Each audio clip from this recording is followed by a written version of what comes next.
To view your payment history on KuCoin, follow these simple steps. This guide will help you navigate the platform and access your transaction records efficiently. Step 1. Log into your account.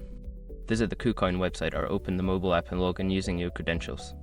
Ensure that you have two-factor authentication enabled for added security. Step 2. Navigate to the Assets section. Once logged in, locate the Assets tab on the main menu. Click on it to access your wallet and transaction information. Step 3. Select Transaction History.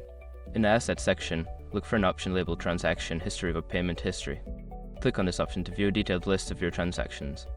Step 4. Filter your transactions. You may have the option to filter your transaction history by date, type, or status. Use these filters to narrow down the specific payments you want to review. Step 5. Review your payment details. Once you have filtered your transactions, click on any specific entry to view more details about that payment, including amounts, dates, and transaction ID. By following these steps, you can easily access and review your payment history on KuCoin. Regularly checking your transaction records can help you stay organized and informed about your trading activities.